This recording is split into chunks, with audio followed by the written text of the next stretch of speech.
오늘 저와 여러분 모두에게 하나님의 이 변함없는 사랑을 확신하는 복이 있기를 주님의 이름으로 축원합니다.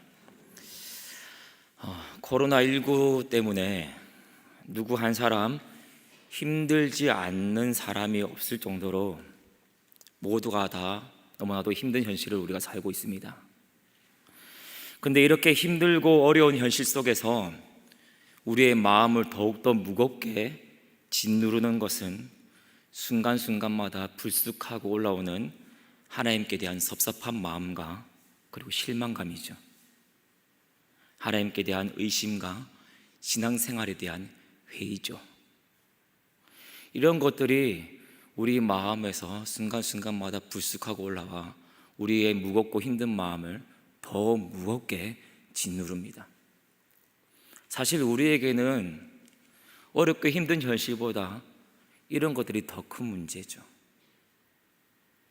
우리는 종종 눈앞에 있는 힘들고 어려운 현실 앞에서 하나님께 대한 섭섭한 마음과 실망감을 가지고 하나님께 따지듯이 질문하곤 합니다. 하나님, 뭡니까? 하나님 정말로 살아계십니까? 하나님 정말로 저를 사랑하십니까? 하나님이 정말로 살아계신다면, 하나님이 정말로 저를 사랑하신다면 어떻게 이런 일이 저의 삶 가운데 그리고 우리 인생들 가운데 일어날 수가 있습니까? 당장 눈앞의 현실적인 문제보다 우리를 더 힘들게 만드는 것은 사실 이런 것이죠. 그리고 우리가 당면한 현실적인 문제보다 더 심각한 문제는 바로 이런 영적인 위기일 것입니다. 힘들고 괴로운 현실 앞에서 이렇게 하나님께 대한 의심이 불쑥하고 솟아올라올 때 그때 우리가 어떻게 해야 될까요? 우리가 할 수 있는 최선이 무엇일까요? 무엇이 우리를 이와 같은 영적인 위기로부터 벗어나게 만들어줄까요? 다른 게 아닙니다. 바로 눈앞에 있는 이 어렵고 괴로운 현실에서 눈을 들어서 하나님의 말씀을 바라보는 것입니다. 누누이 말씀드렸듯이 신자는 하나님의 말씀으로 현실을 볼 줄 아는 사람들입니다. 현실이 아무리 아니라고 말할지라도 신자는 하나님의 말씀이 맞다라고 말할 때 맞다고 말할 줄 아는 사람이 바로 신자입니다. 아멘이십니까? 현실이 아무리 맞다고 말할지라도 하나님의 말씀이 아니라고 말한다면은 아니라고 말할 줄 아는 사람이 바로 하나님을 믿는 신자입니다. 하나님의 말씀을 기준으로 삼아서 현실을 판단하고 그리고 현실에 대해서 말할 수 있는 사람들, 이런 사람들이 바로 하나님을 믿는 사람들의 모습입니다. 하나님을 믿는 우리는 어렵고 힘든 이 현실을 바라보면서 눈에 보여지는 대로 그리고 귀에 들려지는 대로 생각하고 판단하고 말해서는 안 될 것입니다. 눈앞에 있는 지금 우리가 처해 있는 이 어렵고 힘든 현실에서 말씀으로 눈을 돌려야 됩니다. 말씀에 뭐라고 기록되어 있는지 볼 수 있어야 됩니다. 그리고 말씀이 뭐라고 말씀하는지 들을 수 있어야 됩니다. 그렇지 않으면 우리는 어렵고 힘든 현실 앞에서 하나님께 대한 깊은 불신과 신앙에 대한 깊은 회의감에 빠질 수도 있습니다. 그리고 이런 불신은 우리를 깊은 영적인 침체 가운데 빠지게 만들 수 있습니다. 더 나아가서 더 심각하게 우리를 영적으로, 도덕적으로, 윤리적으로 타락하게 만들 수도 있습니다. 오늘 우리가 읽은 본문에 등장하는 이스라엘 백성들은 바로 이와 같은 사실을 우리에게 잘 보여주고 있습니다. 잘 아시다시피 이 말라기 말씀은 이스라엘의 포로 귀환 이후에 하나님께서 말라기 선지자에게 주신 경고의 말씀입니다. 이스라엘은 하나님의 은혜로 고된 포로 생활에서 벗어나 예루살렘으로 귀환하였습니다. 이스라엘 백성들은 귀환하자마자 성전을 재건하고 하나님께 드리는 제사를 회복하고 그리고 민족적이고 대대적인 회개 운동을 전개합니다. 이스라엘 백성들이 왜 이렇게 했을까요? 이스라엘 백성들은 깨닫게 된 것입니다. 포로기라는 그 고통과 아픔의 시간을 보내면서 이스라엘 백성들은 깨달은 것입니다. 무엇을요? 이제까지의 그 자신들이 겪었던 고통과 아픔과 그 슬픔이 결국에는 자신들의 잘못에서 비롯되었다는 사실을 깨닫게 된 것입니다.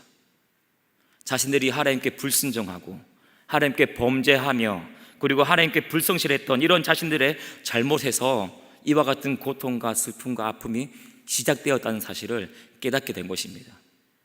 그래서 이스라엘 백성들은 예루살렘으로 귀환하자마자 하나님께 예배드리는, 하나님께 제사드리는 성전을 재건하고 예배를 회복하고 그리고 전민족적인 대대적인 회개운동을 전개하게 된 것입니다. 이렇게 해서 이스라엘은 잠시나마 영적인 부흥기를 맞이하게 됩니다. 근데 여러분, 이스라엘 백성들이 정말로 잘하는 것 한 가지가 있습니다. 그게 뭔지 아십니까? 다른 건 뭐라도 이것만큼은 이스라엘 백성들만큼 잘하는 게 없는 것 같습니다. 사실 이것은 이스라엘 백성뿐만 아니라 우리도 잘하는 것입니다. 뭘까요? 바로 쉽게 잊어버리는 것입니다. 쉽게 하나님의 은혜를 잊어버리는 것입니다. 이스라엘은 고된 포로 생활로부터 자신들을 구원하신 하나님의 은혜를 잊어버리고 또다시 하나님께 범죄하며 타락하게 됩니다. 시간이 지날수록 하나님께 드리는 제사는 형식적으로 변해갔고 급기야는 하나님께 부정한 제물을 드리고 하나님께 드려야 되는 그 11조를 도둑질할 정도에 이르기까지 되었습니다. 그리고 힘 있는 사람들이 그렇지 못한 약한 사람들을 억압하였고 이방인들과의 결혼이 성행하였습니다. 더 심각한 문제가 뭐냐면 자신들이 이렇게 잘못하고 있음에도 불구하고 잘못하고 있다는 사실조차 깨닫지 몰랐다는 것입니다. 말라기 말씀은 자기들이 잘못하고 있다는 사실조차 모를 정도로 이렇게 영적으로 심각하게 병든 이스라엘을 향한 하나님의 경고의 메시지입니다. 그런데 오늘 본문에서 우리가 눈여겨봐야 될 것은요, 이렇게 영적으로 심각하게 병든 이스라엘을 향하여서 하나님께서 제일 먼저 하시는 말씀이 우리가 일반적으로 생각하는 경고의 말씀과는 너무나도 거리가 멀다는 것입니다. 오늘 우리가 함께 보았던 2절 말씀을 다시 한번 보십시오. 하나님께서 이스라엘 백성들을 향하여서 뭐라고 말씀하십니까? 내가 너희를 사랑하였노라 라고 말씀하시죠. 하나님께서 이스라엘 백성들에게 가장 먼저 하신 말씀이 바로 이겁니다. 내가 너희를 사랑하였노라. 여러분, 이해가 되십니까? 왜 하나님께서 이렇게 영적으로 심각하게 병들고 이렇게 심각하게 타락한 이스라엘을 향하여서 왜 이렇게 말씀하시는지 여러분 이해가 되십니까? 이렇게 타락한 이스라엘을 향하여서 내가 너희를 사랑하였노라, 하나님께서 왜 이렇게 말씀하고 계신 건가요? 하나님은 말씀하시는 겁니다. 이스라엘 백성들의 이 타락이 바로 하나님의 사랑을 의심하는 데서 시작되었다는 사실을 말씀하고 계시는 것입니다. 이스라엘 백성들의 이 타락이 바로 하나님의 사랑에 대한 불신에서 시작되었다는 사실을 이스라엘 백성들에게 말씀하고 계시는 것입니다. 그래서 하나님이 말씀하시는 겁니다. 내가 너희를 사랑하였다고요. 너희는 내가 너희를 사랑하지 않는다고 의심하는데 그렇지 않다. 내가 너희를 사랑하였다고요. 그런데 이렇게 내가 너희를 사랑하였다고 말씀하시는 하나님께 이스라엘 백성들이 어떻게 반응하고 있는지를 한번 보십시오. 2절 말씀을 다시 한번 보십시오. 이스라엘 백성들이 이렇게 내가 너희를 사랑하였노라라고 끈기를 가지고 하나님의 사랑을 의심하는 이스라엘 백성들에게 말씀하시는데 이 하나님께 이스라엘 백성들이 어떻게 말하고 있는지, 어떻게 반응하고 있는지 한번 보십시오. 어떻게 말하고 있습니까? 하나님께서 언제 우리를, 어떻게 우리를 사랑하셨나이까? 라고 질문하고 있습니다. 무슨 말입니까? 하나님이 자기들을 정말로 사랑하시는지 궁금해서 물어보는 질문일까요? 하나님이 자기들을 정말로 사랑하시는지 하나님의 그 사랑을 확인하기 위한 질문일까요? 아니죠. 궁금해서 물어보는 질문이 아닙니다. 하나님의 사랑을 확인하고 싶어서 하는 질문도 아닙니다.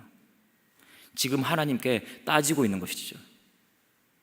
하나님이 우리를 사랑하신다고 하시는데 정말로 우리를 사랑하십니까? 우리를 사랑하신다는 증거가 어디에 있습니까? 정말로 우리를 사랑하시는 게 맞습니까? 이런 식으로 지금 하나님께 따지고 있는 것입니다. 하나님께서 내가 너희를 사랑하였다라고 말씀하시는데도 이 하나님의 말씀을 믿지 못하고 하나님께 대한 깊은 불신과 불만을 가지고 하나님께 따지고 있는 것입니다. 여러분, 이스라엘 백성들이 왜 이렇게 하나님의 사랑을 의심하게 되었을까요? 어째서 이렇게까지 하나님을 불신하게 되었을까요? 서두에서 말씀드렸듯이 포로 귀환 이후에 이스라엘은 예루살렘 성전을 재건하고 하나님께 드리는 제사도 꼬박꼬박 드렸습니다. 그리고 모든 백성들이 하나님 앞에서 불성실했던 그 삶을 회개하며 다시 하나님의 백성답게 살 것을 다짐하고 결심하였습니다. 이렇게 성전을 재건하고 그리고 제사를 회복하고 또 회개 운동을 하면서 이스라엘 백성들 사이에 한 가지 기대감이 생겼습니다. 그게 뭘까요? 이스라엘 백성들은 자신들이 이렇게 하면은 당장이라도 자신들이 번창할 것이라고 기대하였습니다. 구체적으로 말씀드리면 지금 당장이라도 열방이 예루살렘으로 돌아오고 메시아가 예루살렘을 세계의 중심으로 삼아서 다스리는 그런 평화롭고 복된 시대, 그런 풍요로운 시대가 올 것이라고 기대하였습니다. 쉽게 말해서 우리가 성전도 재건하고 하나님께 제사도 드리고 또 우리가 하나님께 회개도 하였으니 앞으로는 모든 일들이 다 잘 풀릴 것이다. 우리가 지금 당하고 있는 이런 어려운 현실도 다 사라질 것이다. 바로 이런 기대가 이스라엘 백성들 사이에 있었다는 것입니다. 그러나 여러분, 현실은 이런 기대와는 너무나도 달랐습니다. 주변 열강에 비하면 이스라엘은 여전히 작고 보잘것없는 약소국에 불과했습니다. 포로 생활에서 벗어났지만 여전히 페르시아의 식민 지배로 살고 있었습니다. 그리고 또 늘 이스라엘 주변에는 에돔과 같은 위협들이 도사리고 있었습니다. 그리고 극심한 가뭄에 시달려야 됐습니다. 극심한 가난 가운데 살았습니다. 이와 같은 가난을 극복하기 위해서 돈을 빌리고 또 빌린 돈을 갚을 수 없어서 자신의 자식들을 노예로 팔아야만 했습니다. 포로 귀환 이후에 말라기 선지자 때까지가 대략 90년 정도가 됩니다. 근데 이 긴 시간 동안 아무것도 나아진 게 없었던 것입니다. 오히려 이전보다 더 힘들어지게 된 것이죠. 여러분, 한번 생각해 보십시오. 90년입니다. 얼마나 긴 시간인가요? 이 90년이라는 긴 시간 동안 오늘은 더 나아지겠지, 내일은 더 나아지겠지, 다음 달은 더 나아지겠지, 내년에는 더 나아지겠지, 끊임없이 이와 같은 기대감을 가지고 살아왔지만 이와 같은 기대가 산산이 무너진 것입니다. 오히려 현실은 더 어려워지고 더 버거워지고 더 괴로워지고 더 힘들어진 것입니다. 이렇게 기대와는 너무나도 다른 현실 앞에서 이스라엘 백성들은 하나님을 의심하게 된 것입니다. 하나님께서 내가 너희를 사랑하였다라고 말씀하심에도 불구하고 그 말씀을 믿지 못할 정도로 깊은 불신 가운데 빠지게 되었던 겁니다. 더 큰 문제는 이런 하나님께 대한 불신과 불만이 심각한 타락으로 이어지게 되었다는 사실입니다. 하나님이 우리를 잊으셨다. 하나님이 우리를 버리셨다.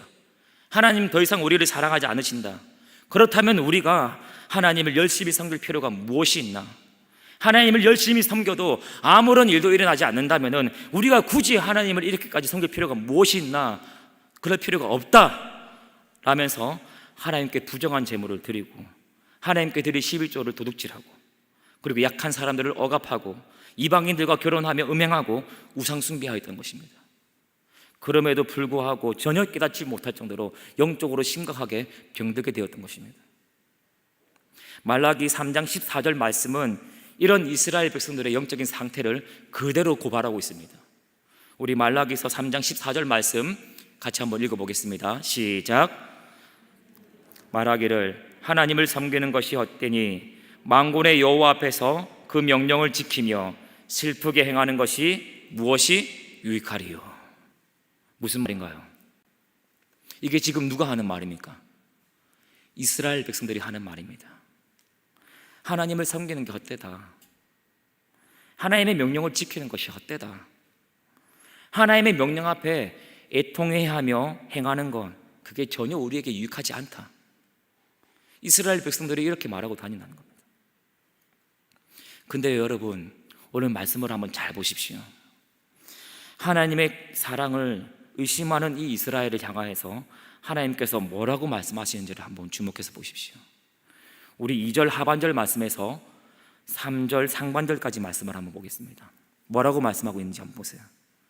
에서는 야곱의 형이 아니냐, 그러나 내가 야곱을 사랑하였고 에서는 미워하였다라고 말씀합니다. 에서가 누구입니까? 에서는 이삭의 장자입니다. 그리고 야곱의 형이죠. 장자인 에서와 차자인 야곱, 이 둘 중에 하나를 만약에 선택해야 된다면 당연히 누구를 선택해야 됩니까? 바로 장자인 에서를 선택해야 되죠. 그러나 하나님은 어떻게 하셨다고요? 하나님은 에서가 아니라 바로 야곱을 선택하셨다고 말씀하십니다. 이게 무슨 말씀일까요? 바로 하나님을 향한, 이스라엘을 향한 하나님의 무조건적인 선택, 이스라엘을 향한 하나님의 무조건적인 사랑을 말씀하는 것입니다. 내가 너희를 선택한 것은 너희들의 환경이나 조건을 보고 선택한 것이 아니다. 내가 너희를 사랑한 것은 너희들의 환경이나 조건을 보고 사랑한 것이 아니다. 바로 조건과 상관없는, 환경과 상관없는 하나님의 사랑을 말씀하고 있는 것입니다. 여러분, 이것은 달리 말씀드리면요, 하나님께서 이렇게 말씀하고 있는 것입니다. 나의 이 사랑은 조건에 따라서 그리고 환경에 따라서 변하는 사랑이 아니라고 말씀하고 계시는 겁니다. 하나님의 그 사랑은 어떤 조건과 환경 속에서도 변하지 않는 사랑이라고 말씀하고 있는 것입니다. 그러니까 이스라엘 너희들도 표면적으로 드러나는 그런 힘들고 어려운 현실을 보고, 그 힘들고 어려운 조건들을 보고 나의 사랑을 판단하지 말라고 말씀하고 계시는 겁니다. 눈앞에 있는 힘든 현실을 보면서 나의 사랑을 판단하고 의심하지 말라고 말씀하고 있는 것입니다. 여러분, 우리가 어렵고 힘든 현실 속에서 하나님을 의심할 수 있습니다. 하나님의 사랑을 의심할 수 있습니다. 하나님, 왜 이런 일이 일어나는 것입니까? 하나님께서 정말로 저를 사랑하신다면 어째서 이런 일이 일어날 수 있습니까? 왜요? 무엇 때문에요? 이렇게 우리가 하나님을 의심하게 될 때, 우리 마음속에 말할 수 없는 의식이 불쑥 솟아올라서 우리의 마음을 더욱더 무겁게 짓누를 때, 그때 우리가 해야 될 게 무엇일까요? 다른 게 아닙니다, 여러분. 바로 하나님의 사랑이 어떤 사랑인지를 확인하는 것입니다. 아멘이십니까?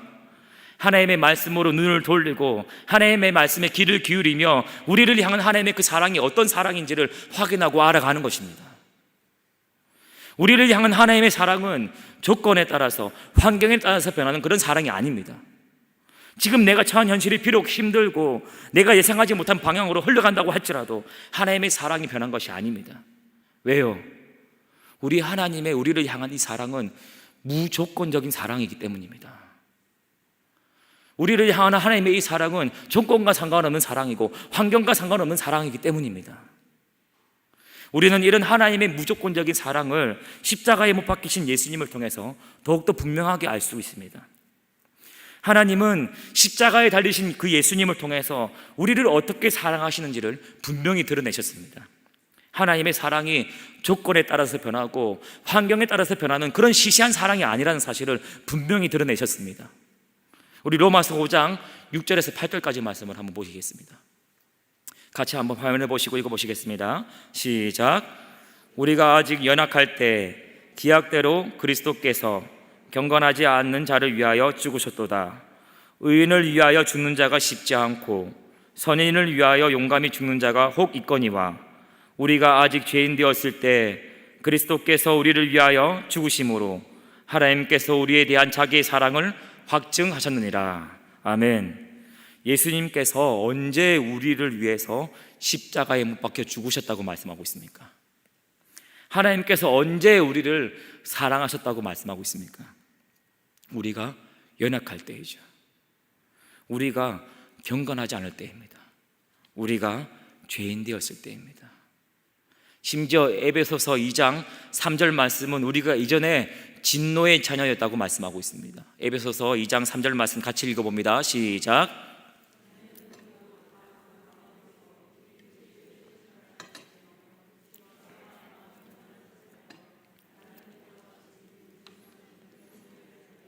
아멘. 그리고 로마서 5장 10절 말씀은 우리가 이전에 하나님의 원수였다고 말씀하고 있습니다. 로마서 5장 10절 말씀 같이 한번 보겠습니다. 시작. 곧 우리가 원수 되었을 때 그의 아들의 죽으심으로 말미암아 하나님과 화목하게 되었은즉 화목하게 된 자로서는 더욱 그의 살아나심으로 말미암아 구원을 받을 것이니라. 아멘. 우리가 뭐 했을 때요? 원수였을 때. 예수님께서는 이런 우리를 위해서 십자가에 못 박혀 죽으셨습니다. 믿으십니까? 연약한 우리를 위해서, 경건하지 않은 우리를 위해서, 죄인인 우리를 위해서, 진노의 자녀인 우리를 위해서, 하나님의 원수인 우리를 위해서 십자가에 못 박혀 죽으셨습니다. 사랑받을 만한 그 어떤 조건과 자격도 갖추지 못한, 오히려 심지어 영원한 지옥 불못에서 죽어 마땅한 우리를 위해서 십자가에 못 박혀 죽으셨습니다. 십자가에 못 박혀 죽으신 예수님은 하나님의 사랑이, 우리를 향한 하나님의 이 사랑이 환경과 조건에 따라서 변하는 사랑이 아니라는 너무나도 확실한 증거입니다. 사랑하는 성도 여러분, 눈앞에 힘든 현실이 우리로 하여금 하나님의 이 사랑을 의심하게 만들 때, 그때 우리가 어떻게 해야 될까요? 우리는 여러분 이 의심을 그냥 방치해둬서는 안 됩니다. 이 의심을 계속해서 방치해두면 어느 순간 나도 모르게, 어느 순간 우리도 모르게 깊은 영적인 침체 가운데 빠질 수도 있습니다. 그리고 한 걸음 더 나아가서 오늘 우리에게 본문에서 말씀하고 있는 이 이스라엘 백성들과 같이 심각한 타락에 빠질 수도 있습니다. 이와 같이 우리 가운데 이 의심이 우리 가운데 일어날 때, 이때 우리가 무엇을 하고 어떻게 해야 될까요? 그때 우리가 해야 될 것은 우리의 눈앞에 있는 이 현실에서 눈을 들어서 십자가에 못 박히신 예수님을 바라보는 것입니다. 아멘이십니까? 십자가에 못 박히신 예수님을 통해서 하나님의 지극히 크신 사랑을 바라보는 것입니다. 하나님의 우리를 향한 변함이 없고 다함이 없는 그 사랑을 바라보는 것입니다. 그렇게 할 때 우리가 하나님께 의심과 원망이 타서 했던 그 질문들은 감사와 감격에 찬 질문들로 바뀌게 될 것입니다. 하나님께 불평과 불만을 가지고 쏟아내었던 그 질문들, 하나님 왜요? 하나님 무엇 때문에요? 하나님 정말로 저를 사랑하십니까? 하나님 정말로 저와 함께 하십니까? 이 질문들이 하나님 정말로 감사합니다.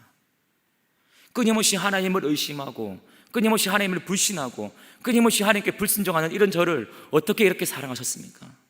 이런 저를 위하여서 어떻게 하나밖에 없는 아들 예수님을 내어주셨습니까? 이와 같은 감사와 감격에 찬 질문과 찬양으로 바뀌게 될 것입니다. 여러분, 하나님께서 자신의 이 무조건적인 사랑, 자신의 이 변함없는 사랑을 말씀하시면서 이스라엘 백성들에게 원하시는 것이 바로 이런 것입니다. 오늘날 불안하고 힘든 현실을 보면서 의심하고 흔들리는, 그리고 갈등하는 우리에게 원하시는 것, 그게 바로 이것입니다. 하나님의 변함없는 그 사랑을 확인하고 하나님께 대한 그 사랑을 다시 한번 고백하는 것, 하나님 그것을 우리에게 원하십니다. 환경 보고 조건 보고 하나님의 그 사랑을 판단하지 아니하고 변함없이 사랑하시는 그 하나님께 비록 동일할 수는 없지만 조금이라도 비슷한 사랑으로 반응하는 것, 하나님은 이것을 우리에게 요구하십니다. 하나님의 사랑은 변함없이 영원합니다. 아멘이십니까? 변덕스럽게 시시각각 변하는 것은 언제나 우리 쪽이었습니다. 형편이 좀 좋아지고 좀 조건이 좋아지면 하나님이 나를 사랑하시는가 보다, 하나님 사랑입니다 라고 말하고, 그렇지 않으면 하나님 정말로 저를 사랑하십니까? 하나님을 섬기는 것이 헛되다라고 말하는 형편과 조건에 따라서 시시각각 변덕스럽게 구는 것은 늘 언제나 우리였습니다. 그런데도 하나님은 오늘도 우리에게 말씀하십니다. 여전히 변함없는 사랑으로, 아들 예수님을 내어주시는 그 큰 사랑으로 오늘도 우리에게 말씀하십니다. 내가 너희를 사랑하였다고요. 내가 에서가 아니라 야곱을 선택하였다고요.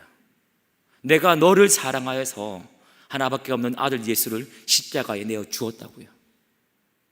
우리 마지막으로 로마서 8장 35에서 39절까지 말씀 같이 한번 읽어보겠습니다. 좀 길지만 우리 같이 한번 읽어보겠습니다. 시작.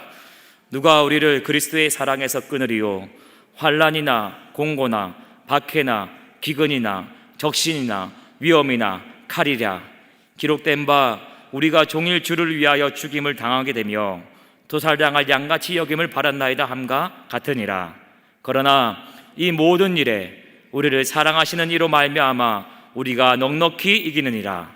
내가 확신하노니 사망이나 생명이나 천사들이나 권세자들이나 현재일이나 장래일이나 능력이나 높음이나 깊음이나 다른 어떤 피조물이라도 우리를 우리 주 그리스도 예수 안에 있는 하나님의 사랑에서 끊을 수 없느니라. 아멘. 그 어떤 것도, 그 어떤 상황도 우리를 향한 하나님의 그 사랑을 끊을 수 없습니다. 우리가 언제 어떤 상황 속에 있었든지 우리는 하나님의 사랑 안에 있습니다. 우리가 언제 어떤 상황 속에 있든지 하나님의 사랑은 변함이 없고, 어떤 상황 속에도 우리를 향한 하나님의 그 사랑은 견고합니다. 환난 속에서도, 공고 속에서도, 박해 속에서도, 기근 속에서도, 벌거벗음 속에서도, 위험 속에서도, 칼이 우리를 겨누고 있는 상황 속에서도 우리를 향한 하나님의 그 사랑은 견고하며 우리는 여전히 하나님의 그 사랑 안에 있습니다. 믿으십니까? 사망이나 생명이나 천사들이나 권세자들이나 현재일이나 장래일이나 능력이나 높음이나 깊음이나 다른 그 어떤 피조물이라도 우리를 우리 주 그리스도 예수 안에 있는 하나님의 사랑에서 끊을 수 없습니다. 믿으십니까? 하나님은 언제나 변함없이 우리를 사랑하십니다. 말씀을 정리하겠습니다. 사랑하는 성도 여러분, 하나님이 우리를 향해서 내가 너희를 사랑하였노라 말씀하십니다. 내가 야곱을 사랑하였다고 말씀하십니다. 변함없이 내가 너희를 사랑한다고 말씀하십니다. 내가 너희를 사랑하는 증거를 하나밖에 없는 아들 예수를 통하여서 보여주었지 않느냐고 말씀하십니다. 지금의 이 힘들고 고달픈 현실 속에서도 하나님의 사랑이 변한 것이 아닙니다. 과거 그 어느 때보다 더 힘든 현실이 지금 우리 앞에 있다고 할지라도 하나님의 사랑이 변한 게 아닙니다. 앞으로 점점 더 힘들어진다고 할지라도 하나님의 사랑은 변하지 않을 것입니다. 하나님은 지금도 여전히 우리를 사랑하고 계시며 앞으로도 여전히 우리를 사랑하고 계실 것입니다. 되어지는 일들만 바라보시면서 하나님의 사랑이 식었구나, 하나님이 더 이상 나를 사랑하지 않는구나, 그렇게 말씀하지 마시기 바랍니다. 하나님의 사랑을 의심할 만한 상황과 환경 속에서 눈을 들어서 십자가에 달리신 예수님을 바라보시기 바랍니다. 십자가에 달리신 예수님을 통해서 내가 너를 사랑하였노라, 내가 야곱을 사랑하였노라 라고 말씀하시는 그 하나님의 음성을 들으실 수 있기를 주님의 이름으로 축복합니다. 저는 오늘 이 말씀을 통하여서 하나님의 사랑을 다시금 확신하는 복이 우리 모든 성도님들에게 있기를 간절히 바라고 축복합니다. 어렵고 힘든 현실에서 불안과 염려와 의심이 아니라 도리어 하나님의 사랑에 대한 그 확신과 기대를 가지고 하나님께서 하실 일에 대한 기대와 소망을 가질 수 있기를 간절히 바라고 축복합니다. 더불어서 이 땅에서 우리의 생명이 당하는 그날까지 하나님의 변함없는 사랑을 조금이라도 비슷하게 닮아갈 수 있기를 바랍니다. 조건과 환경에 따라서 변하는 것이 아니라 언제 어떤 상황 속에서도 하나님의 그 신실한 사랑을 확인하고 확신하며 하나님을 신실하게 사랑하고 섬길 수 있는 저와 여러분 다 되시기를 주님의 이름으로 축복합니다. 기도하겠습니다. 하나님 아버지, 너무나도 힘든 현실을 살고 있습니다. 이런 현실 속에서 눈을 들어 십자가에 못 박히신 예수님을 바라보게 도와주십시오. 십자가에 못 박히신 예수님을 바라보며 하나님의 변함없는 사랑을 확인할 수 있도록 도와주십시오. 그리고 그 사랑으로 지금의 이 힘든 현실을 넉넉히 이기며 넉넉히 견딜 수 있도록 도와주십시오. 우리를 향한 하나님의 변함없는 사랑을 확신하며 지금과 같은 이 힘든 현실 속에서도 하나님께서 우리에게 행하실 선한 일들을 기대하게 도와주시고 하나님의 그 변함없는 사랑을 노래할 수 있도록 도와주십시오. 감사하고 예수님의 이름으로 축복하며 기도합니다. 아멘.